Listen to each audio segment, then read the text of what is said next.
Oi, pessoal, boa tarde. Espero que estejam todos bem. Obrigada pela participação. Eu sou a Lorena Hakak, professora visitante do Departamento de Economia da UFABC e, juntamente com a Ana de Holanda Barbosa, pesquisadora do IPEA e professora do IBMEC Rio, somos as coordenadoras do GEFAM e vamos mediar esse webinar. Lembrando que os nossos webinars acontecem quinzenalmente, sempre sextas-feiras, às 5 horas. Então, vamos lá. Hoje a gente recebe o professor e pesquisador Luiz Meloni. Antes de eu passar a palavra para ele, então a gente vai conhecer um pouquinho mais sobre ele, sobre o Luiz Meloni. Então, o Luiz é doutor em Teoria Econômica pela USP, é professor de Economia do Departamento de Economia da Universidade de São Paulo e trabalha com assuntos relacionados à economia política e políticas públicas. É isso, né, Luiz? É isso, Lorena. Então, boa tarde, Luiz. Primeiramente, né, queria agradecer por você ter aceito esse convite, de participar de um webinar do GEFAM. Obrigada pela participação de todos. E, Luiz, obrigado aí novamente. Quando você quiser começar. Tá bom. Bom, obrigado, então, Lorena, Ana, Cíntia, pelo convite. É um prazer ter a oportunidade de apresentar para vocês esse artigo, que é um artigo em parceria com outros colegas, o Rafael Bruce, do INSPER, o Alexandre Caglias, que está em Barcelona, e o Mário Remídio, que é um aluno nosso de mestrado lá na USP. Na verdade, é um artigo que foi um pouco ideia do Mário, na verdade. Eu tinha tido a ideia de olhar para uma outra coisa, eu queria olhar para incentivo de reeleição e uma coisa mais de economia política mesmo, né? A agenda de gênero não é muito a minha agenda. É claro que, enfim, a gente estuda isso está relacionado à literatura de economia política, mas a minha ideia era olhar para... Eu tinha um pouco na cabeça aquela história do Bolsonaro, de assim, não vamos fechar a economia, né? A gente não pode separar a vida de economia e tal. A minha ideia era um pouco olhar para prefeitos que tinham incentivo de reeleição, ou seja, os que não estavam em segundo mandato contra os que estavam em segundo mandato, né? A ideia era tentar separar isso, ver se o pessoal que tinha incentivo de reeleição, eles se comportavam diferentes, enfim, não fechavam a economia.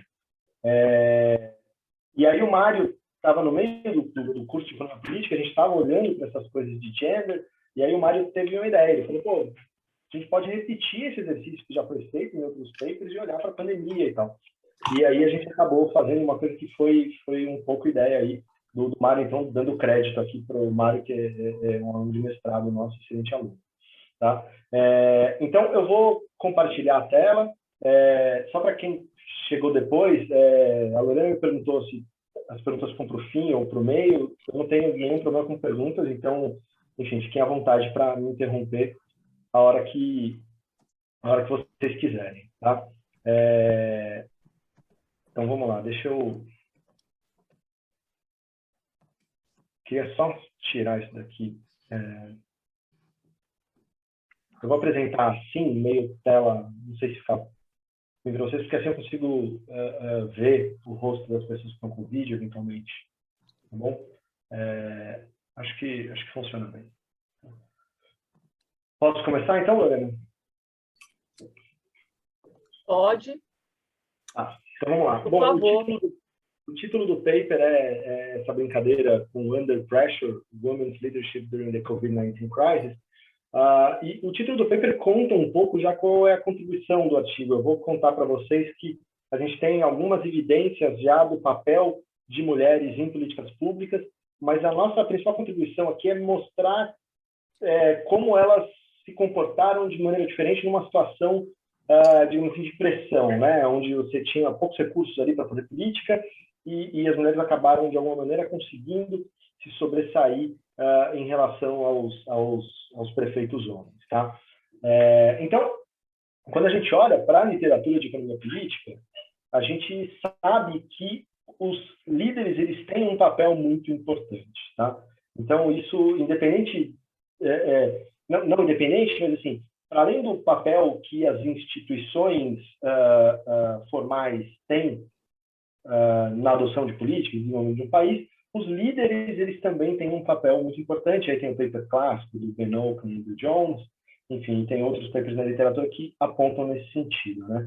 E aí, quando veio a crise da Covid-19, no começo do ano passado, uma coisa que chamou muita atenção e a imprensa, o mundo inteiro começou a noticiar, foi que os países começaram a lidar de maneira muito diferente, né? Então, primeiro, no começo, teve aquela coisa de assim, a Suécia não fechou e a Suécia está super bem e tal. E aí depois o pessoal começou a perceber que, bom, aquilo não era verdade, mas outras coisas começaram a aparecer na imprensa. Foi o desempenho de alguns países que foi muito superior aos de outros países, né? E aí, se a gente olhar, por exemplo, a Alemanha, e o exemplo mais notável, eu até trouxe aqui na nossa conversa antes do seminário, né? Esse é o paper das jacindas brasileiras, né? Que o exemplo mais notável que apareceu na imprensa mundial foi o exemplo da Nova Zelândia, que controlou muito bem, que tem uma líder mulher, a Jacinda, e controlou muito bem a dinâmica da pandemia. Tá? Então, essa foi uma coisa que foi, assim, chamou muita atenção do noticiário, né?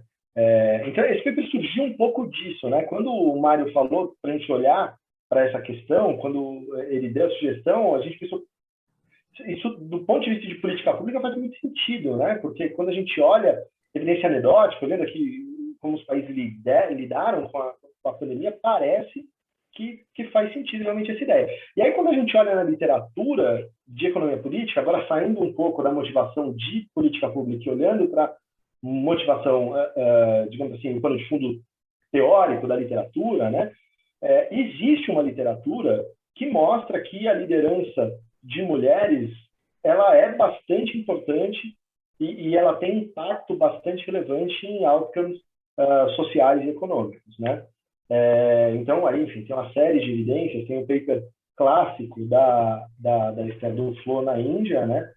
Que é um paper, inclusive, que é super legal dizer isso, né? A Tabata Amaral, a deputada Tabata Amaral, sempre cita esse paper, que é uma das coisas que ela aprendeu durante o doutorado dela, e aí ela traz aqui para a política pública. Ela fala, tem um experimento aqui que a pesquisadora da MIT fez que mostra o papel das mulheres em política pública. Então, a gente precisa aumentar a representatividade feminina mesmo. Então, esse debate, ele, é claro que não começa ali, né? Isso começa com os modelos de candidato cidadão lá, com o Beverly, mas a evidência mais forte que a gente tem, seminal, digamos assim, é essa evidência da Duflo, acho que de 2004. Né? E aí tem outros papers que seguem que vão mostrando coisas nessa linha, mostrando assim, o papel da mulher em provisão de bens e serviços públicos, em particular em relação à saúde. Tá? E aí onde entra o nosso paper? O nosso paper entra mostrando qual que é o papel de mulheres como policymakers, né, como fazedoras de políticas,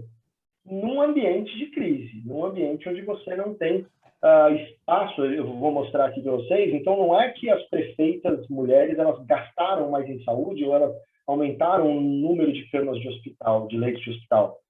Não foi isso que aconteceu, porque foi um choque que aconteceu ali em março, então o orçamento já está realizado, né? Não tem muito para você fazer, está de mãos atadas.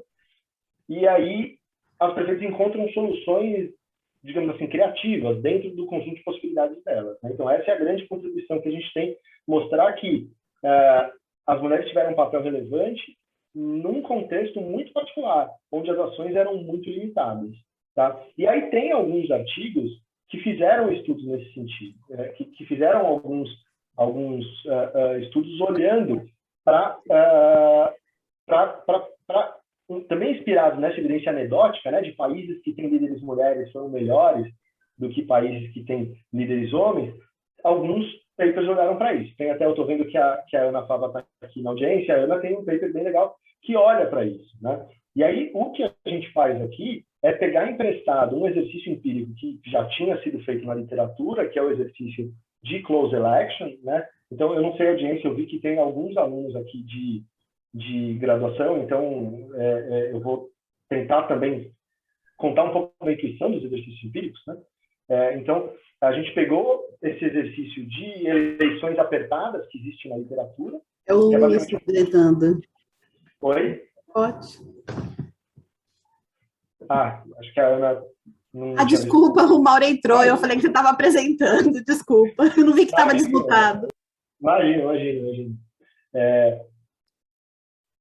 Então, o que a gente fez foi investigar isso dentro do contexto do Brasil, para prefeitas, né? Então, a gente não vai olhar para líderes globais, a gente vai olhar para líderes locais aqui no Brasil. E aí a gente, de novo, pegou emprestado um exercício empírico que já havia sido feito em outros contextos, que é o exercício de eleições apertadas, né? Então, eu vou contar um pouco mais, mas basicamente o que a gente faz é comparar localidades onde os homens quase ganharam a eleição e onde as mulheres ganharam, mas assim, quase perderam, ganharam por um pouquinho.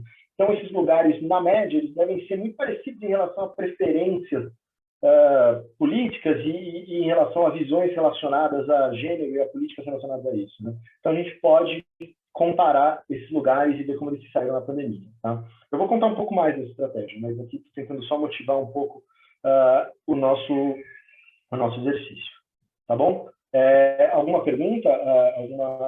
Alguma coisa relacionada? Não? Então, especificamente o que a gente vai fazer aqui, na verdade, a gente vai olhar para os municípios que têm prefeitas mulheres e comparar como eles desempenharam na pandemia quando a gente olha para os municípios que têm prefeitos homens. E a gente vai verificar que os municípios com prefeitas mulheres, eles têm menos mortes e hospitalizações em 2019, desculpa, de Covid-19 em relação aos que têm prefeito homem. Isso vale para 2020, tá? A gente não olhou 2021, eu vou contar um pouco isso, mas basicamente isso se dá porque muda o prefeito em 2021, enfim, aí poderia a gente ter um problema de endogeneidade aqui, então a gente está olhando para a primeira onda da pandemia, tá? Bom, a gente vai também investigar se as prefeitas mulheres responderam de maneira diferente. E a gente vai encontrar que sim, elas responderam de maneira diferente. E o que elas fizeram, então, diferente dos homens? Elas não investiram mais em saúde, elas não aumentaram o número de leitos de hospitais, basicamente porque é o que eu falei, né? O choque chegou em março, já está com o orçamento ali realizado, não tem muito o que você fazer. O que elas fizeram, então, de diferente?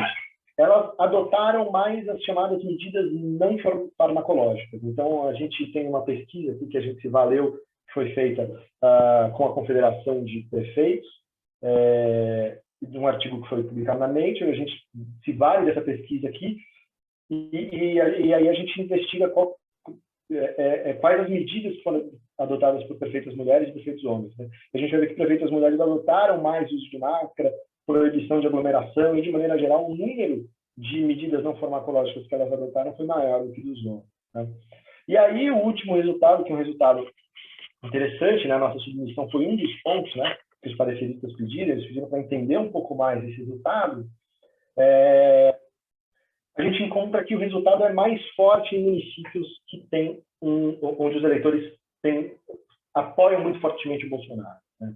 Então, tem uma literatura que mostra, de novo, voltando para a literatura do papel dos líderes, mas aqui o papel dos líderes aplicado à pandemia, tem 2 artigos muito bons, um do Nicolas Agman e outro da Jéssica e da Jéssica Miranda, do Lucas Mariani e da Paula, mostrando que logo ali no começo da pandemia, quando o Bolsonaro fez aquelas pataquadas dele de falar para todo mundo ali na frente, quando estava todo mundo, né, trancado em casa, não ia no mercado, e ele foi e falou e saiu sem máscara e tal, ali por volta de 23 de março, alguma coisa assim, não lembro exatamente quando mas fim de março, começo de abril, o índice de distanciamento social despenca nas cidades que votaram mais fortemente nele, né, porque as pessoas acreditam nele, né?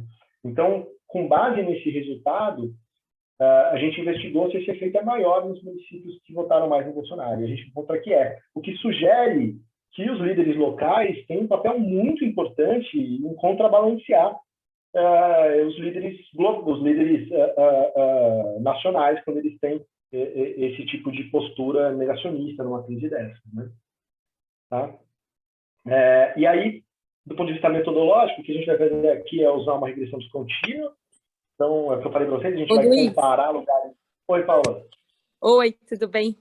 Desculpa, eu tô com o neném aqui, mas eu queria fazer uma pergunta. Então, talvez tenha um background aqui.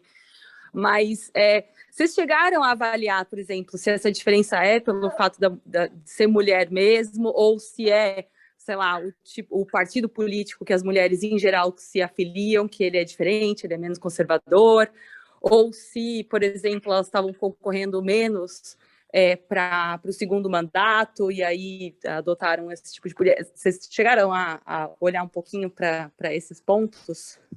Só pegando um gancho também, na Paula, questão geográfica, se teve alguma densidade geográfica também nessa questão, assim, só pegando. Boas perguntas. A resposta é assim, a gente olhou para essas coisas, vou mostrar que essas coisas são balanceadas, ou seja, lugares que elegeram mulheres por pouco e que elegeram homens por pouco, eles são parecidos, então não parece que são essas características. Na verdade, Paulo, uma coisa curiosa, as mulheres que se elegem, elas são ligeiramente um pouco mais conservadoras do que os homens. E os resultados sobrevivem quando a gente controla por isso, né? Elas são ligeiramente mais conservadoras e ligeiramente mais educadas, que, na verdade, conta um pouco uma história de discriminação na política, né? Então, as mulheres elas têm que ser mais educadas para conseguir entrar no jogo político do que os homens, e numa onda conservadora Brasil 2018, elas têm que ser mais conservadoras também para se eleger do que os homens, né? Mas os resultados sobrevivem a isso. E sobrevive também a questão da distribuição geográfica. Então, a gente tem um balanceamento entre localidades. Legal, obrigado, Luiz. E essa questão de estar concorrendo para o segundo mandato, vocês olharam também? A gente olhou também isso e olhou partidos políticos. Essas coisas são balanceadas. Mas esse é um excelente ponto. Na verdade, eu contei no começo do seminário, acho que, não foi nem no começo do seminário, foi quando a gente estava batendo papo antes, que a minha primeira ideia desse paper, na verdade, era olhar para essa coisa de incentivo de reeleição. E aí o Mário, que é aluno de mestrado, estava fazendo o curso, olhando para essa coisa de female leadership e etc. E ele falou, pô, e se a gente olhar para isso aqui, né? Acho que a gente tem um setting legal para olhar isso. Mas a primeira ideia era olhar incentivo de reeleição. Legal, obrigada. Imagina. Teve o background agora, teve o barulho. Eu tô em 2 pessoas assistindo aqui. Uma não está entendendo nada. Bom, então o que a gente vai fazer é usar a regressão contínua. Eu vou contar um pouquinho mais, tanto a intuição quanto os detalhes, um pouco para frente. E aí a gente vai complementar. Isso foi uma coisa que na primeira versão do paper não tinha. O primeiro lugar que a gente submeteu, a gente tomou um reject, e aí a gente teve a ideia de fazer esse local difference in difference. Então, vou contar um pouco o que é isso. Isso é legal porque isso permite a gente comparar os outcomes antes da pandemia. Então, a gente mostra que antes da pandemia, os outcomes de saúde desses municípios, em particular de síndrome respiratória aguda grave, eles eram muito parecidos. Tá? Bom, eu não vou tomar muito tempo, acho que nem é muito fórum para isso, mas tem basicamente 3 literaturas que a gente conversa aqui. Uma é, obviamente, essa literatura do papel das mulheres como policymakers, né? E aí eu falei para vocês, o trabalho seminal é esse trabalho do Flow, a memória tá boa, hein? Eu acertei o ano, em 2004 mesmo. E aí tem uma série de papers que vem na esteira disso, e para o Brasil já tinha o paper da Fernanda Brolo, que foi publicado no JDE também, e que mostra que ela encontra, na verdade, o impacto mais relevante que ela encontra aí é em corrupção, né? As mulheres, elas se engajam mesmo em atividades de corrupção. Aí tem o trabalho, tem a literatura que eu mencionei aqui, de lideranças femininas na pandemia. Então tem o trabalho da Ana, e tem outros trabalhos que investigam essa questão em geral, numa perspectiva cross-country. Então, a gente não tinha trabalhos aqui olhando especificamente para dentro de um país. Então, é isso que a gente traz de novo para essa literatura. E aí, por fim, a gente também conversa um pouco com essa literatura de líderes populistas na pandemia. E aí eu falei, tem o paper do Nico e o paper do Lucas Didajeto para o Brasil, mostrando, né, que o Bolsonaro tem um papel muito, muito negativo na pandemia, especialmente ali naquelas primeiras semanas, né? Quando o vírus estava todo mundo trancado em casa. Eu lembro que era uma coisa assim, eu no mercado, a primeira vez que eu fui no mercado, parecia que tinha acontecido a Terceira Guerra Mundial. Assim, tinha um cara que parecia que era uma armadura, assim, sabe, de plástico, assim. Uma coisa que depois a gente descobriu que era horrível, né? Porque o ar não circula. Então, se entrasse ar ali dentro do negócio dele, né?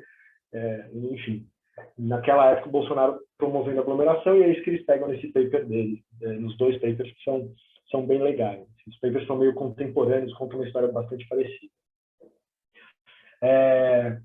Bom, a parte de background, acho que aqui a gente não precisa perder muito tempo nisso, então eu vou ser bastante rápido. Mas por que o cenário, o setting que a gente tem aqui é bastante positivo para a gente avaliar como que líderes locais lidaram com a pandemia, né? Primeiro, porque a gente teve um presidente que se recusou a combater a pandemia, especialmente no começo dela, né? Depois, quando vem aí 2021, né, as instituições começam mais ou menos a funcionar com a CPI, ele pode ser pressionado, fecha contratos de vacina e tal. Mas em 2020 foi uma coisa do governo federal simplesmente se absteve de combater. E aí veio uma decisão do Supremo Tribunal Federal que para a gente é muito relevante para esse texto, né? Ela fala que os estados e municípios eles têm competência concorrente na gestão da crise da pandemia. Por que isso é importante para a gente? Porque eles podem fazer as próprias políticas de adoção de medidas não farmacológicas, né? Então, e aí isso gera variação para a gente, né? Se isso não tivesse acontecido, se o Supremo tivesse falado, não, a decisão é do governo federal e ponto final, a gente não iria ver, por mais que as prefeitas mulheres quisessem adotar mais medidas não farmacológicas, a gente possivelmente não iria ver esse resultado aqui, tá? Então, isso cria um cenário bastante ideal para a gente olhar para essa questão, tá bom? E aí, bom, a gente vai usar alguns conjuntos de dados aqui para fazer essa nossa investigação. Então, a primeira, evidentemente, se a gente quer olhar para a pandemia, né, para a gravidade da pandemia na primeira onda, a gente vai usar dados epidemiológicos, né? Então, a gente vai usar dados dessa base, que é o CIVEP-GRIP, que é uma base que foi criada lá em 2009, né, pelo Ministério da Saúde, quando a gente teve aquela crise do H1N1. Eu lembro que acho que foi a primeira vez que eu ouvi falar em álcool gel. Estava no mestrado na FEA na época. A FEA suspendeu as aulas numa sexta-feira, porque tiveram alguns casos, né, de H1N1, então foi aquela coisa, vai todo mundo para casa, distanciamento social, e quando a gente voltou tinha um monte de dispenser de álcool gel na FEA, para higienizar a mão, assim, era uma coisa que, enfim, a gente não tinha muita familiaridade. Então, enfim, essa base, a gente usa ela para dados de Covid e de síndrome respiratória aguda grave, que eu vou contar para vocês onde esses dados entram, mas eles são... os dados de Covid têm um problema, né? Porque para o dado ser considerado Covid na base de dados, ele tem que ter sido testado, né? Então, se a gente tiver municípios que são muito diferentes, né? Municípios onde você tem mais testagem, né? Se a gente assumir, por exemplo, que mulheres testam mais, talvez tivesse mais casos de Covid onde as mulheres são prefeitas, né? Então, a gente usa a síndrome respiratória aguda grave, que são o CIRAG, que são casos de quando a pessoa dá a entrada no hospital com alguma falta de ar, algum sintoma do tipo. Então, o CIRAG é um conjunto maior que o Covid.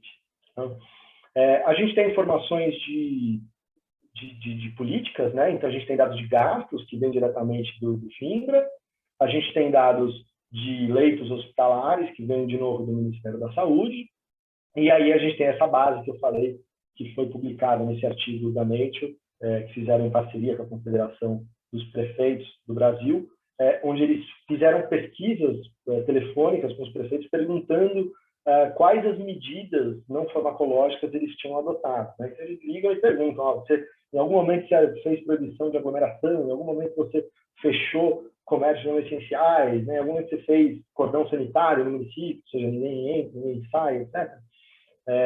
E aí a gente tem outras variáveis, que são variáveis de controle / variáveis para a gente ver se existe balanceamento, né?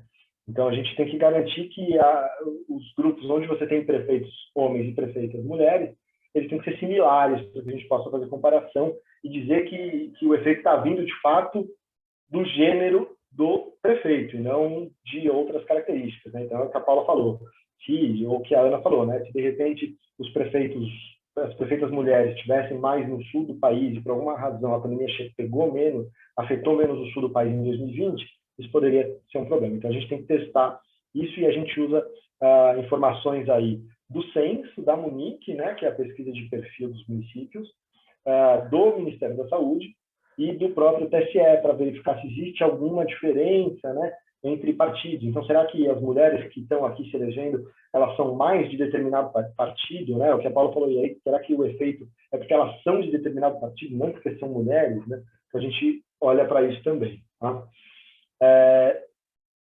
Bom, eu vou... Oi. Não, agora só por curiosidade mesmo, vocês chegaram a comparar também essa resposta à pandemia diferente por partidos? É bem diferente? Porque só por curiosidade mesmo, que você falou isso agora. Então, o que a gente olhou foi para se existe balanceamento. A gente não olhou como os partidos se dividiram. Eu tenho um aluno de C, estava falando com ele um pouquinho antes agora, que ele olhou o paper, ele gostou e ele queria fazer alguma coisa nessa linha. E aí eu, enfim, estou trabalhando com ele na ideia de... algo, enfim, eu acho que do ponto de vista... acho que é um pouco mais frágil do ponto de vista empírico e acadêmico, porque a gente tem um alinhamento partidário no nível municipal, né? A questão ideológica no nível municipal no Brasil a gente sabe que é muito frágil. Mas a ideia dele é olhar um pouco para isso. Então, olhar para os partidos que são super aliados do Bolsonaro no Congresso, né? Então, ele pegou uma métrica lá bem legal e aí vai olhar, sei lá, para o PSL, para esses partidos mais de direita e comparar com os caras, sei lá, do PSOL, do PCdoB, do PT. Será que esses partidos se responderam muito diferente? Aí usar uma estratégia meio parecida. Então, assim, a gente não olhou, mas esse aluno está com a ideia de olhar para esse exercício. Eu acho, assim, meu palpite é que, como a gente sabe que alinhamento partidário no nível municipal no Brasil não conta tanto, né? Não é tão relevante. A gente tem caras do PT aliado lá com o DEM, aliado com o PSL, enfim. Quando você vai para o interior do Brasil, isso vira uma loucura. Então, eu não imagino que tenha um efeito muito grande, mas é uma coisa que esse aluno ainda vai olhar. Legal, obrigada. De nada. Bom, aí o que a gente vai fazer é rodar a especificação principal, né? O exercício empírico principal é um RDD, né? Que é um Regression Discontinuity Design. Então, basicamente, aqui eu vi que tem um pessoal de graduação aí, eu não sei se eu estiver, enfim, falando coisas óbvias, peço desculpa, mas, enfim, quero só para pecar pelo excesso. A intuição aqui, né, de novo, pode ser que municípios que elegeram mulheres eles sejam muito diferentes dos municípios que elegeram homens, né? Pode ser que as pessoas, municípios que ninguém sabia, né, quando votou lá em 2000, a gente está falando da eleição de 2016, né?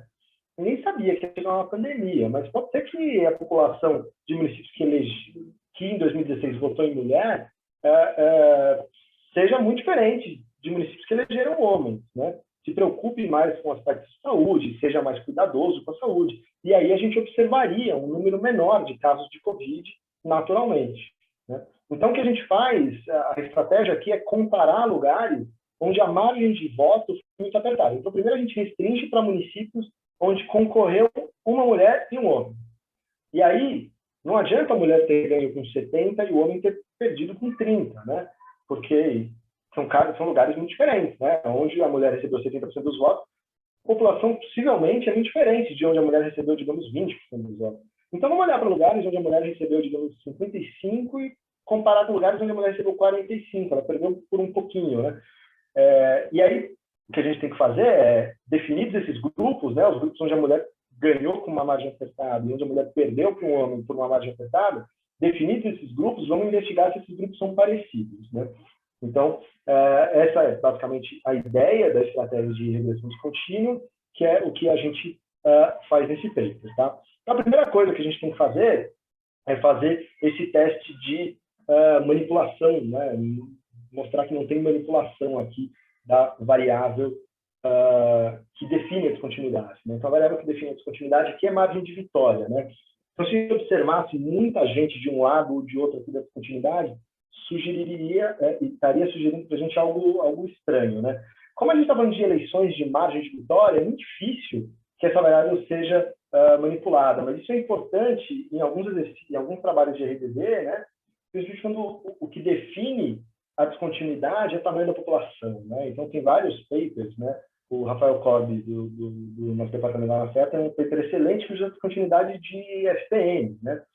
Que são os repasses que os municípios recebem. Isso é de acordo com o tamanho da população, né? Então, nesses casos, você tem que tomar cuidado em verificar se você não tem aqui uma quebra, né, na variável, na running variable, porque você pode ter o prefeito manipulando, dizendo que a população é um pouquinho maior para receber mais recursos. Aqui é muito difícil, porque a gente está falando de margem de vitória em uma eleição, mas de qualquer forma a gente faz esse exercício e mostra que não tem nenhum tipo de manipulação da running variable. E aí a gente vai para aquele exercício que eu contei para vocês, né? Definir que os grupos aqui de controle e tratamento, né? Controle sendo os municípios onde homens perderam, onde homens foram eleitos, e tratamento sendo onde mulheres foram eleitas. A gente quer comparar os outcomes na pandemia nesses dois municípios, né? Para isso a gente precisa que esses grupos sejam comparáveis, né? Embora o argumento seja razoável, né? Se eu comparar municípios parecidos, talvez municípios com margem ali de vitória próxima, talvez eles sejam parecidos, eu preciso investigar isso nos dados, né? E aí a gente investiga e a gente sumariza esse resultado nesse gráfico, né? Então, o que a gente tem aqui é a estatística T. Para cada uma dessas variáveis, elas têm corzinhas diferentes aqui, porque eu estou... peraí, eu consegui tirar esse negócio. Ixi, vocês estão vendo esse negócio horrível aqui, né? Saiu agora. Pronto. Então, a gente tem aqui variáveis, a hora que eu passo o mouse na tela, ele volta. Mas, enfim, a gente tem variáveis aqui de hospitalização e de outcome de saúde. A gente tem variáveis socioeconômicas e variáveis políticas, né? Então, a gente está olhando para tudo isso aqui e o que a gente mostra é que a estatística T não é maior em módulo que 1,96, ou seja, essa diferença não é significante em nenhum desses aspectos. Tá? Aqui a gente põe o coeficiente padronizado, porque podia acontecer que essas estatísticas elas podem não ser significantes, mas elas poderiam ser em magnitude grande, né? E aí pode ser que, enfim, o erro padrão é muito grande, elas não são significantes. Então, o que a gente está mostrando aqui, elas não são significantes aqui nesse painel aqui da esquerda, e elas também não são economicamente grandes, né? Então, de fato, esses grupos de municípios são parecidos, tá? Onde mulher ganhou e onde homem ganhou, de fato, eles são parecidos. Aí aparecem algumas coisas, né, que eu falei para a Paula. Se a gente olhar esse índice de ideologia, né, a gente está pegando aquele índice já que o pessoal de literatura e ciência política no Brasil usa bastante, do César Zucco. A gente vê que, em geral, as mulheres elas estão mais à direita do que os homens, né? Então, um pouco aquilo que eu contei. Acho que um pouco na linha, né, do conservadorismo brasileiro, as mulheres que terem sido eleitas lá em 2016, elas tinham que estar mais à direita na média do que os homens, tá? E aí, bom, a gente vai então para os resultados. Então, só para resumir os resultados antes de mostrar a tabela para vocês, a gente encontra que municípios onde uma mulher foi eleita, na média, eles tiveram 25,52 mortes por 100 mil habitantes e 46,95 menos hospitalizações por 100 mil habitantes. E aí, o que vai estar explicando isso, né, potencialmente aqui? O número e, em particular, algumas medidas não farmacológicas que foram adotadas pelas prefeitas. A gente vai mostrar aqui que não tem nenhuma variação em gasto em saúde ou investimento de saúde de maneira geral, né? Então, de novo, não é que as prefeitas gastaram mais ou que elas conseguiram ampliar o número de leitos de saúde. Elas adotaram medidas pontuais, não farmacológicas, que parecem ter afetado a dinâmica desses municípios. Então, essa eu diria que é a principal tabela, onde a gente tem aqui nosso principal resultado. Tá? Então, aqui a gente está olhando para a primeira coluna, número de mortes, e aí a gente tem duas especificações, né, como é padrão na literatura aqui de RDD, especificação linear e especificação quadrática. As especificações são bastante parecidas, os resultados qualitativamente os resultados são muito parecidos, né? Na segunda coluna, a gente tem os resultados em hospitalização, e aí a gente, nas colunas 3 e 4, a gente mostra os resultados para a SARI. Então, o que é SARI aqui, né? SARI está no inglês, mas é a CIRAG que eu contei para vocês, Síndrome Respiratória Aguda Grave, né? Então, por que a gente faz isso? De novo, COVID, para ele aparecer na base, ele tem que ter sido testado. Então, se é verdade que mulheres testam mais, isso é uma coisa que a gente não sabe, a gente consegue observar, mas se é verdade que prefeitas mulheres compram mais testes ou fazem políticas mais eficientes de testagem em massa, a gente observaria mulheres municípios com mulheres tendo mais casos de Covid, né? Então, isso poderia estar subestimando o nosso coeficiente. Então, é importante que a gente olhe para os casos de síndrome respiratória aguda grave. E aí a gente olha os coeficientes, de novo, são muito parecidos, né? Então, parece que não tem nada que... eu disse que a gente não consegue observar objetivamente testagem, né? E a gente não consegue, mas esses resultados sugerem que não tem alguma diferença expressiva aqui em relação à testagem, tá? Luiz, Oi, Lorena. Vocês testam para ver se esses coeficientes são zero estatístico? Sim, são as estrelinhas aqui, né? O nível de significância está nas estrelinhas. Não. Tá? Por exemplo, no caso, por exemplo, você está falando que as mortes por Covid e o coeficiente, né? Por exemplo, das hospitalizações por Covid pela síndrome respiratória, eles são parecidos. Sim. Mas não dá para testar. Não, na verdade varia. Eu teria que estimar isso conjuntamente, né? Porque vai ter uma confiança entre esses estimadores. Mas, assim, é que o erro padrão é bem pequeno. Então, eu ia dizer, parece que eles são iguais, mas o erro padrão é bem pequeno, né? Então, mas, não, olhando aqui, parece que eles... Não, desculpa. Aqui embaixo não é o erro padrão. Aqui embaixo é o p-valor. Então, se eu olhar o intervalo de confiança, eu chutaria que esses caras são iguais, mas eu precisaria de uma covariância entre esses coeficientes para saber. Mas a gente não fez esse teste. Né? Mas é um bom ponto. Aqui a gente tem os gráficos, né? Os chamados RD plots, onde a gente plota a descontinuidade aqui. Aqui isso foi uma batalha aqui. Se eu tivesse sido parecerista desse tipo, eu queria reclamar que não tem intervalo de confiança. E eu acho bem feio gráficos de RDD que não tem intervalo de confiança. Mas isso aqui, na verdade, foi o pacote do R, ele não tem ainda os intervalos de confiança. E para a gente replicar da forma que tinham... Para a gente fazer da forma que tinham sido pedidos, que tinha sido pedido para a gente pelos pareceristas e pelo editor, a gente tinha que usar o pacote. Então, acabou indo sem o erro padrão. Mas, enfim, a significância está reportada lá na tabela para vocês. O que esses gráficos mostram para a gente é que tem uma quebra mesmo, né? Então, quando você passa de lugares que tem prefeitos homens para lugares que tem prefeitas mulheres, você passa a ter realmente menos mortes e menos hospitalizações. Então, não sei se a letra está muito pequenininha, mas no painel de cima a gente tem mortes de Covid de CIRRAG e no painel de baixo a gente tem hospitalizações de Covid e de CIRRAG. Tá bom? Ô, Luiz, desculpa, acho que eu perdi isso, mas o seu efeito é de mortes por dia? É isso? Esse 20 e poucos, 40 por 100 mil habitantes?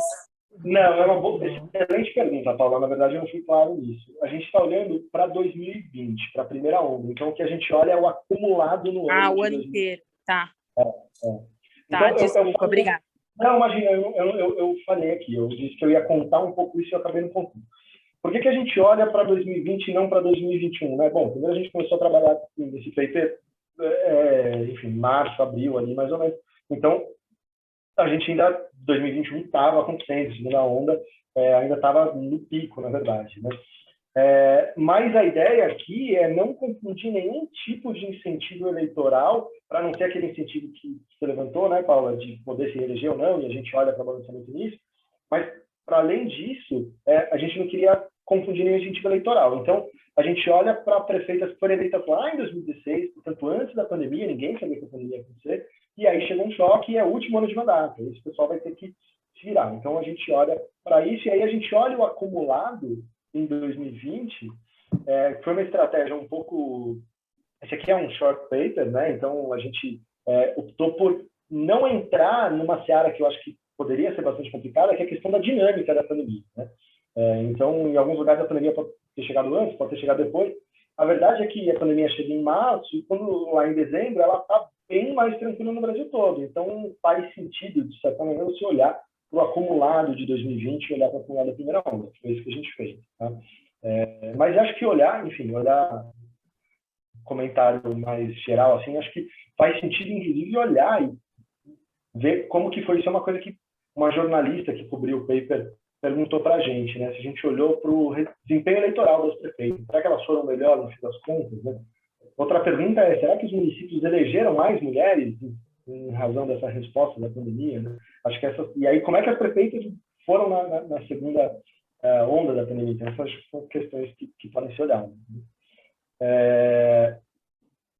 Bom, e aí o que eu falei do RDD, e além do RDD, a gente faz um outro exercício, né? Que é o exercício de diferença local, né? Então, a gente vai aplicar um estimador de diferenças, né? Então, a gente vai comparar o grupo de tratamento, onde tem prefeitos mulheres, com o grupo de controle, onde tem prefeitos homens, mas vai comparar em relação a um período base. E o período base aqui vai ser o último quarto antes, né, de ter o choque de Covid, né? Então, a gente vai estar olhando ali para os primeiros meses de 2020, tá?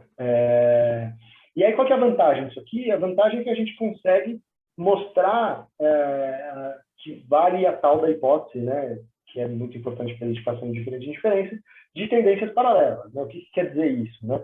Quer dizer que o nosso outcome, né, e aqui o nosso outcome vai ser síndrome respiratória aguda grave, porque não existia Covid antes de 2020, o nosso outcome ele vinha evoluindo de maneira similar entre municípios tratados e municípios controlados. Ou seja, antes da pandemia, municípios com mulheres não estavam tendo menos síndrome respiratória aguda grave. É isso que a gente mostra aqui, tá? E aí a gente tem esses gráficos que estão um pouquinho pequenininhos. Deixa eu tentar aumentar para vocês aqui, peraí.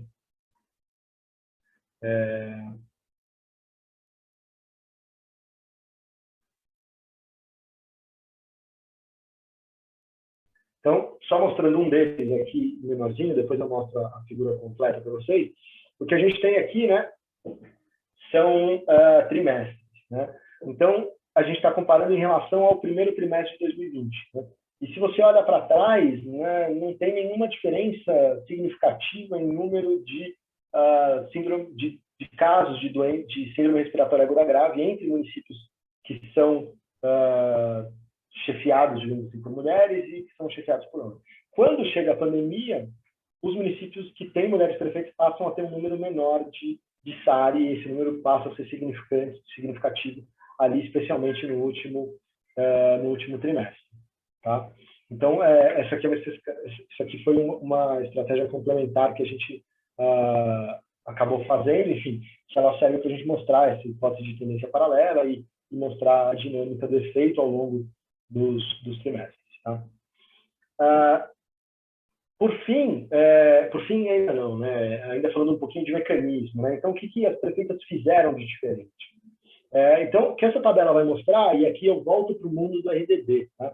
Porque a gente não tem mais outcomes ao longo do tempo. Na verdade, até poderia fazer, mas aqui a gente vai fazer RDD. Então, a gente vai olhar no painel lá aqui para investimentos em saúde. Então, será que municípios que têm prefeitas mulheres, elas investiram mais em saúde? Então, a gente olha, primeiro, o que a gente está chamando de pré-outbreak, ou seja, antes da pandemia estourar. Então, se a gente comparar o gasto em saúde lá no comecinho, ali, mulher foi eleita em 2017, quanto o município gastava lá em 2017? Quanto gastava em 2019? Será que as mulheres gastaram antes? Porque essa é uma história, né?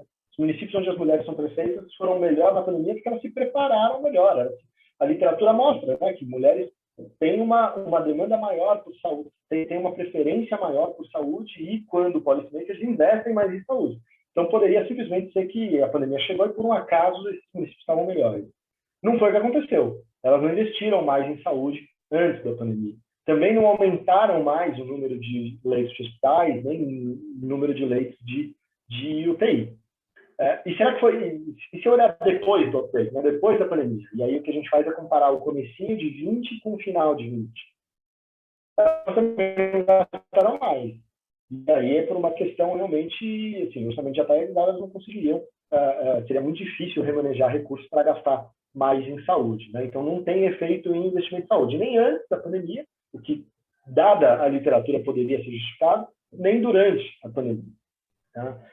Bom, então o que será que explica isso? Aí no painel B a gente vai olhar para medidas não farmacológicas, né? Que são essas medidas, esses combates que a gente viu no começo da pandemia, né? Quando a gente não tinha nenhum tipo de medicação, nenhum tipo de vacina. Então, o que a gente podia fazer? Bom, era ficar em casa, era usar máscara, né? Até hoje a gente adota essas medidas, mas quando teve o boom da pandemia, essas medidas eram as únicas alternativas que a gente tinha, né? E aí o que a gente encontra é que, na média, as mulheres adotam 0,37 mais medidas do que os homens. Então, a gente tem aqui um total de 5 medidas que foram perguntadas nesse survey, e a gente vê que, na média, elas adotam 0,37 mais. Eu não tenho a média no grupo de controle, eu deveria ter aqui, no paper a gente tem lá, mas acho que, na média, os homens adotam alguma coisa como 2,5 ou 3 medidas e as mulheres adotam 0,37 mais. Esse efeito é mais ou menos, é da ordem de 10% mais medidas farmacológicas do que os homens. Luiz, vocês Oi. chegaram a olhar para as compras públicas desses equipamentos? Né? Não, bom ponto, Paula, bom ponto. A gente não olhou para a base do Comprasnet, um bom ponto. Isso poderia ser alguma coisa, pode ser um mecanismo, porque, assim, sendo bem honesto aqui, esse resultado de NPI ele não explica toda a diferença que a gente vê em mortes e hospitalização, né? Então, tem alguma coisa que os dados não estão pegando. Tanto que no paper a gente é muito honesto. A gente fala que esse resultado aqui de NPI ele é um resultado sugestivo de que esse é um dos mecanismos por trás, mas ele não é o único mecanismo. Então, esse pode ser um bom ponto, na verdade. Bom ponto, deixei anotado aqui. Aí, assim, tudo bem, mulheres adotam mais medidas não farmacológicas, né? Mas para além de...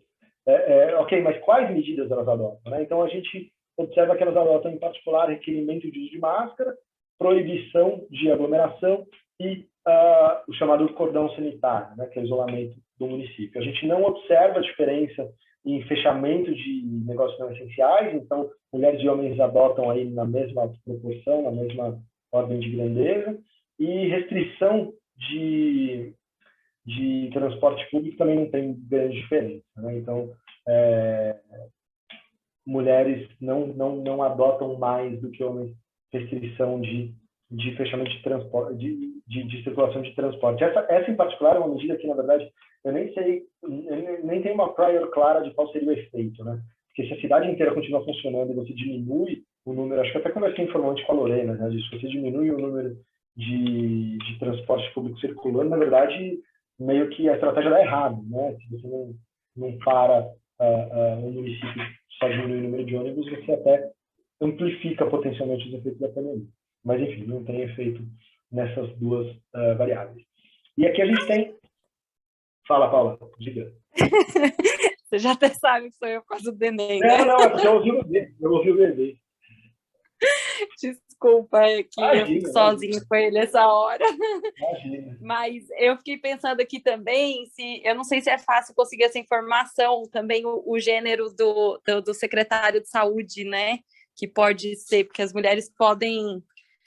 não sei, assim, evidência anedótica mesmo, né? De trabalhar, às vezes, com algumas prefeituras, né? Em que a prefeita era mulher, você percebia que tinha muito mais secretários mulheres, né? Secretárias do que secretários. Mas eu não sei se é fácil de achar essa informação dos secretários de saúde no período da pandemia. Porque seria o grande conselheiro aí, né? Tô pensando que, principalmente em municípios menores, seria a pessoa que aconselharia mais as prefeitas nesse momento, né? Esse é um excelente ponto. Na verdade, eu nem acho que tão assim, é custoso. Você precisa ficar olhando em sites de prefeitura, de oficial e tal. Mas essa informação ela tem que ser pública, né? Isso é uma coisa que dá para olhar mesmo. Bom ponto. Isso é algo bem legal mesmo. Bom ponto. Bom, deixa eu avançar, a gente está quase caminhando para o fim já. Aqui a gente tem os gráficos de descontinuidade olhando para as medidas não farmacológicas. E aí, enfim, eles estão só replicando o que a gente viu lá. O único gráfico que eu acho que é meio patológico aqui, que é legal da gente olhar, é esse gráfico de proibição de aglomeração, né? Porque ele mostra para a gente que todas as mulheres perto da descontinuidade adotaram proibição de aglomeração. Então, você vê que está todo mundo aqui em cima do 1. Quando a gente olha para os homens, não. Teve alguns caras aqui que não adotaram. E aí isso puxa a reta da regressão aqui para baixo do lado esquerdo da descontinuidade. Bom, a gente faz um exercício aqui que tem um pouco a ver com o que vocês trouxeram lá no começo. Então, será que é a história de gênero, né? Ou é será que as prefeitas são diferentes dos homens, né? E aí a gente olha para as características das prefeitas e dos prefeitos e a gente observa que tem alguma diferença em algumas características, né? Então, se a gente roda essa regressão, esse RDD aqui, nas características dos prefeitos, a gente vê que as mulheres, em geral, elas são mais escolarizadas, né? Esse é um resultado, falei para vocês, interpreta um pouco como uma história de discriminação no mercado de trabalho, de maneira geral, na política, né? Para as mulheres conseguirem chegar aos mesmos cargos que os homens, elas têm que ser mais escolarizadas, né? Então, na média aqui, elas têm que ter um ano a mais de escolaridade, elas têm um ano a mais de escolaridade do que os homens que estão no grupo de controle, tá? E elas estão um pouquinho mais à direita. Então, quando a gente roda de novo pela eleição, a gente tem que elas estão no espectro político um pouquinho mais à direita. Só uma correção que eu falei lá atrás, aquele índice de ideologia, ele parecia não significante, né? Aquele índice de ideologia no gráfico de balanceamento que eu mostrei para vocês, lembrei disso só agora vendo essa tabela, aquilo é um índice do legislativo. Então, a gente olha para a composição do legislativo no nível municipal. Quando a gente olha para a ideologia do prefeito, tem um pequeno desbalanceamento que está aparecendo aqui. Tá? Então, aqui é um exercício de robustez, né? Será que é história de gênero ou características dos prefeitos, né? E aí a gente repete os resultados, e controlando por esse desbalanceamento, e de novo aparece o mesmo resultado, né? Em NPI, ou seja, mulheres fazem mais medidas não farmacológicas, e aparece o resultado, por alguma razão não está aqui na apresentação, mas aparece, acredito, está no paper, o resultado em mortes e casos de Covid, tá? Então, ele é robusto a isso, tá? A controlar por esse balanceamento, né? Aí, a última coisa que a gente faz é olhar para a heterogeneidade desse efeito de acordo com o apoio ao Bolsonaro. Então, de novo, a gente está olhando para aquela literatura que o paper do Nico e do Lucas e da Jéssica, que mostra que o Bolsonaro tem um papel muito negativo na difusão da pandemia ali, especialmente no começo da sua primeira onda, né? Então, a gente fala, bom, verdade, mulheres foram melhor na pandemia, adotaram mais medidas farmacológicas e os municípios tiveram menos casos e menos mortes. Mas, quando a gente olha para as características da população, onde que esse efeito está mais concentrado, né? E aí a gente vai olhar e a gente vai fazer um exercício de heterogeneidade, que é rodar essa regressão, dividindo a amostra em dois. Lugares onde o Bolsonaro teve muito voto, acima da mediana, e lugares onde o Bolsonaro teve pouco voto, né, abaixo da mediana. Tá? E aí o que a gente encontra é que o efeito ele se concentra em municípios onde o Bolsonaro teve muito voto na eleição de 2018. Né? E esse resultado, eu acho ele particularmente bastante interessante, porque você poderia ter duas histórias aqui, né? Você poderia ter uma história aqui onde as prefeitas, se a população apoia muito Bolsonaro, é razoável pensar que ela não concorde com medidas de distanciamento social ou com medidas de restrição de comércio, etc. Né? Embora a gente não veja restrição de comércio. Mas não apoia muito medidas não farmacológicas. Então, a prefeita poderia simplesmente não adotar essas medidas. Na verdade, o que a gente encontra é o contrário, né? Quando a população tem esse comportamento, está mais alinhada ao presidente que tem um comportamento que foi bastante danoso à pandemia, o que acontece é que as prefeitas elas adotam ainda mais medidas não farmacológicas. Então, quando a gente olha esse coeficiente aqui, ele é positivo nos dois casos, mas ele é significante só nos lugares, quando a gente compara esses municípios onde o Bolsonaro teve maior votação. Então, isso é bastante interessante, porque mostra o papel de líderes locais contrabalanceando, né, o papel de líderes nacionais num cenário de crise. Tá? Então, assim, Ô, Luiz, eu fiquei pensando aqui nesse resultado, né? Ai, desculpa de novo, mas eu vou parar de pedir desculpa. Mas eu fiquei pensando que o Bolsonaro teve muito voto, né, na eleição passada. Estou pensando de pessoas que eram anti-PT, né? Se vocês tentaram fazer algum tipo de exercício, sem olhar talvez para os votos do Bolsonaro, porque eu não sei se pega simplesmente os mais conservadores, mas, por exemplo, olhando para o outro lado, né, pegando os votos que o Haddad teve, por exemplo. Tudo bem que vai ser mais ou menos o espelho daqui, né? Mas olhar um pouco mais para essa intensidade, não só acima abaixo da mediana, porque como ele ganhou a eleição, olhar um pouco mais assim nos quartis para ver se isso não está vindo do miolão, assim, né? Assim, eu acho excelente. Não sei se ficou claro meu ponto. Não, tá claro. Eu acho que junto com a votação do Bolsonaro vai um monte de coisa, né? O ponto, eu acho excelente ponto. O único ponto é assim, aqui é um pouco exploratório, né?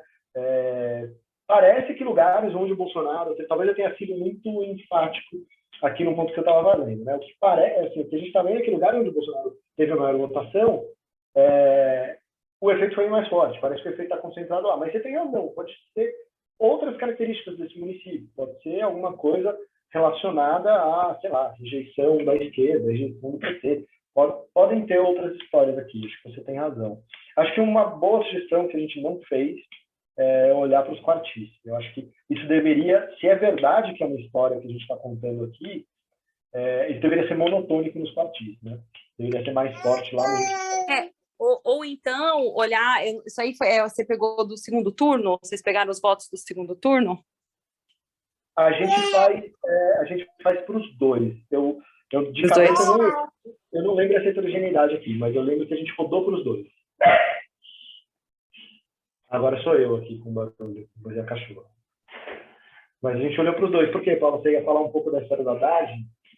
Não, é porque talvez os votos do primeiro turno eles tenham esse reflexo um pouco mais dos mais conservadores do que os votos do segundo turno, que juntou com o voto anti-PT. Mas você é bem mais especialista que eu nesse assunto, só estou jogando aqui para tentar entender o que está acontecendo, né? Mas se você for pensar no próprio do governo do estado aqui de São Paulo, né, que o Dória estava junto com o Bolsonaro na eleição e depois se descolou dele, né, no combate à pandemia. Na verdade, seu ponto é bom. O que complica um pouco separar essas coisas usando o primeiro e segundo turno, porque a gente rodou e ficou muito parecido, né? E aí, pensando um pouco agora, se a gente lembrar, puxar lá em 2018, o Bolsonaro no primeiro turno teve 48% dos votos, sabe? Teve um movimento de coordenação muito grande. E tanto que os candidatos outros ali de centro e de direita esvaziaram ali nos últimos dias e todo mundo votou nele. Então, quando a gente olha para o voto na urna do Bolsonaro no primeiro turno, não necessariamente é verdade que aquilo reflete o conservadorismo e tal. Já tinha gente que estava antecipando o segundo turno, né? Então, por isso que essas votações se parecem muito, né? Isso dificulta um pouco a análise, na verdade. Eu acho. Bom, mas então a gente está um pouquinho avançado já na hora e enfim, já era meu último slide de resultado. Então, só para fechar, e aí, enfim, a gente pode continuar conversando e, enfim, fazer perguntas, mas só para encerrar a apresentação, o que a gente mostrou aqui é que municípios que elegeram lá em 2016, antes de saber da pandemia, elegeram prefeitos mulheres, elas experimentaram um número menor de casos e mortes de Covid e de síndrome respiratória aguda grave lá na primeira onda de 2020. E aí, aqui a gente está sendo bem honesto, um dos possíveis mecanismos para isso foi a adoção de medidas não farmacológicas. Quando a gente olha nos dados, o que aparece é que mulheres prefeitas adotaram mais medidas não farmacológicas. Aí tem uma pergunta, um dos parecidos fez essa pergunta, é uma pesquisa por telefone, né? Será que mulheres responderam mais para a pesquisa? E a gente roda essa regressão, olhando, né, para ver se as prefeitas responderam mais. E, na verdade, não, a gente tem balanceamento também. Então, não é uma história de que as prefeitas mulheres estão respondendo mais. Pode ser que elas estejam mentindo mais, estão dizendo que adotaram mais medidas farmacológicas. Mas a gente olha nos dados de hospitalização e casos e o que aparece é que elas estão que os municípios têm menos casos. Então, parece, de fato, que as medidas não farmacológicas respondem, pelo menos em parte, por esse resultado. Mas, de novo, isso vai em linha com o que a Paula falou, alguns pontos da Paula. Tem outras histórias aqui. Você pode ter uma história, por exemplo, de compras públicas. As pessoas foram lá e compraram mais testes, e compraram mais EPIs para os hospitais. pode ter acontecido. A gente não consegue observar isso aqui nos dados, tá? E aí, enfim, a gente levanta algumas questões aqui de pesquisa futura. A primeira delas aí que é um pouco relacionada ao que eu falei, né? Na verdade, acho que tem várias perguntas. Esse slide aqui está um pouco desatualizado. Acho que esses últimos bullets podiam ser melhor. Eu acho que tem várias perguntas aqui que podem ser feitas a partir desse paper e a partir dessa evidência, né? A primeira, acho que mais óbvia aqui, será que esses prefeitos foram recompensados eleitoralmente por isso, né? Então, a gente poderia olhar para as eleições de 2020, né, e ver como é que foi o desempenho das prefeitas mulheres, em especial das prefeitas mulheres onde houve, de fato, menos casos de morte, né? E a gente pode olhar para como foi a gestão da pandemia das prefeitas mulheres em 2021, quando era um novo mandato, quando já se conhecia a pandemia, quando já tinha estratégia de vacinação, né? Será que, olhando toda a literatura aí de economia política, a gente sabe que mulheres tendem a investir mais em saúde, têm preferências, né? Demandam mais saúde de maneira geral, não só quando líderes políticas. Será que em 2021 elas tiveram um papel diferente também dos homens? Enfim, são questões que o paper deixa em aberto, tá? Tem algum outro ponto, gente? Estou à vontade, gente. Mais alguma pergunta? Eu tô só olhando no chat. A Simone contou do meme. Sabe que toda vez primeira vez que eu contei para minha mãe que eu estava trabalhando nisso, né? Falei, mãe, aquela conversa de almoço, assim. Ela foi e me mostrou esse meme. Assim. Mas é isso aqui, ó, mostrou esse meme. Eu acho que esse meme ilustra bem, assim, ele podia estar aqui na apresentação. É um bom ponto assim. É verdade, né?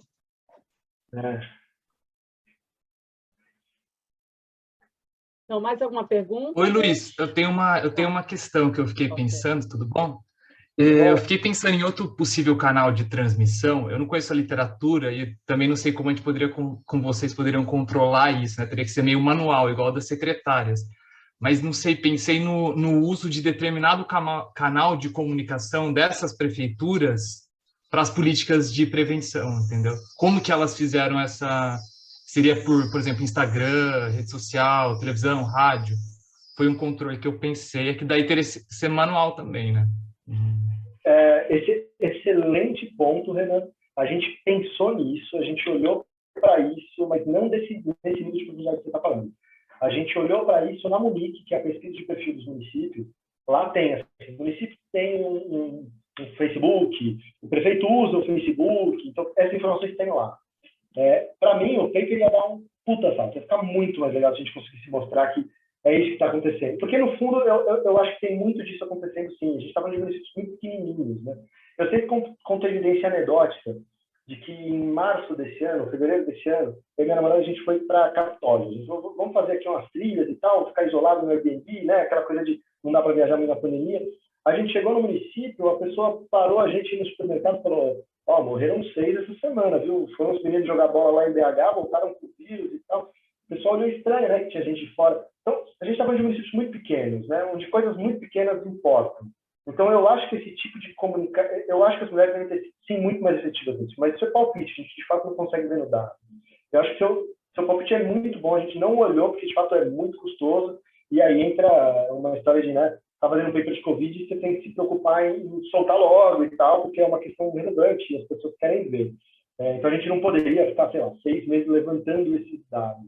Mas eu acho que isso poderia explicar, sim, parte do resultado. Acho que foi muito boa. A gente olhou, mas olhou com toda a limitação que a Munic tem, né? A Munic pergunta antes da pandemia. E a resposta é endógena, né? As prefeitas podem ter escolhido usar o Instagram e o Facebook depois da pandemia. Então, a gente não ia observar mesmo.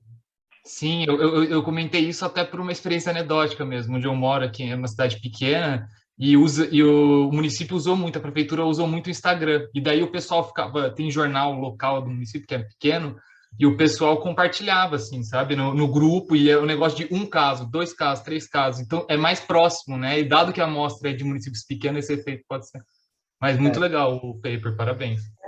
Na verdade, eu até pedi para um aluno de graduação que estava trabalhando comigo para entrar no site, começar a ver isso, Mas, assim, foi uma coisa, sei lá, em uma semana a gente tinha feito 2 municípios, porque você tem que ir atrás de todos os projetos. Não, daí... A gente começou a trabalhar em 2021, e aí o cara tinha, sabe, que ir todo ano em 2020. Então, assim, era muito, de fato, muito, muito custoso, mas, assim, é excelente ponto. E eu acho, assim, agora que o paper foi aceito e tal, o editor não está nos ouvindo, eu acho que o que explica a maior parte da avaliação, na verdade, é por aí. A gente não consegue ver isso nos dados, mas acho que é por aí. Tá bom, beleza, obrigado. Imagina, obrigado pelo ponto, bom ponto.